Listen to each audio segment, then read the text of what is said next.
उत्तराखंड के पहाड़ी गांव घनस्यारी में एक पुराना सूखा हुआ कुआं था। उसे लोग मौन कुआं कहते थे, क्योंकि जो भी उस कुएं के पास अकेला जाता उसे वहां से फुसफुसाहट सुनाई देती। कुआं गांव के बिल्कुल किनारे घने देवदार के जंगलों के बीच एक टूटे फूटे मंदिर के पीछे था।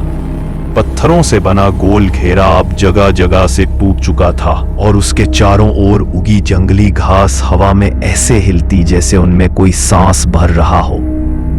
दूर से देखने पर भी कुएं के आसपास हमेशा अजीब सी स्याही पसरी रहती, जैसे वहां सूरज की रोशनी पहुंचने से डरती हो। गांव में यह माना जाता था कि उस कुएं में सालों पहले एक औरत ने छलांग लगाकर जान दे दी थी और उसके बाद से वह कुआं किसी से बात करता और कुछ लोगों को अपने अंदर खींच लेता।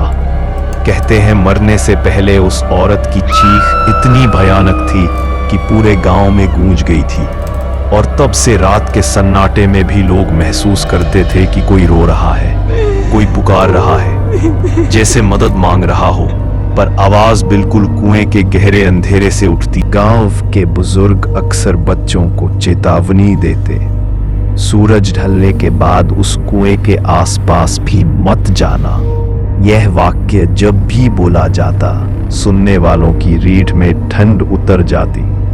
कई घरों की खिड़कियां रात में खुद ब खुद बंद होकर जोर से पटकती सुनी जाती, जैसे किसी ने जोर से धक्का मारा हो।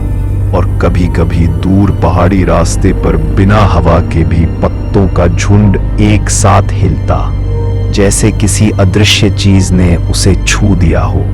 लेकिन दुनिया में सबसे ज्यादा खतरनाक चीज है जिज्ञासा, और सबसे ज्यादा हिम्मत किसमें होती है? नौजवानों में। शहर से पढ़ाई करके लौटा आदित्य गांव में छुट्टियां बिताने आया था। शाम की ठंडी हवा में धुंध नीचे उतर रही थी और आसमान पर फैलती नीली सी रोशनी पेड़ों के बीच किसी भटकती आत्मा जैसी लग रही थी। घर के बाहर बकरियां बेचैन होकर मिमिया रही थी, जैसे उन्हें कुछ अजीब महसूस हो रहा हो। रात के खाने पर दादी ने उसे कुएं की कहानी सुनाई। आंगन में जलती धीमी धीमी लकड़ी की आग के पास बैठी दादी की आंखों में चिंता साफ झलक रही थी। उनकी आवाज कांप रही थी, जैसे ये कहानी केवल कहानी नहीं, एक चेतावनी थी। पागलपन है ये सब, आदित्य हंस पड़ा। कुआं बोलता है, दादी ये सब अंधविश्वास है, कोई आवाज गूंजती होगी बस। लेकिन दादी के चेहरे का रंग जैसे उड़ गया। उन्होंने कांपते हाथों से अपनी शॉल कसकर पकड़ी। दादी ने गंभीर स्वर में कहा, कुछ चीजें विज्ञान से ऊपर होती है बेटा।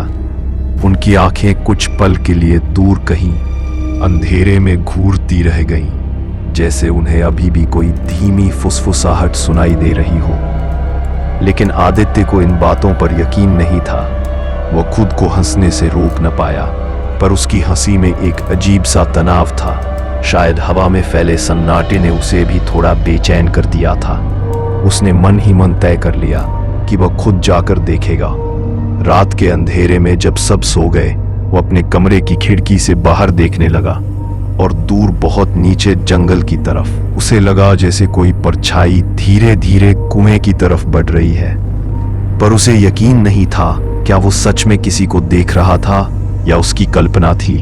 दूर से अचानक एक चीख जैसी आवाज आई, बहुत हल्की लेकिन इतनी तीखी कि उसके दिल की धड़कन रुक सी गई।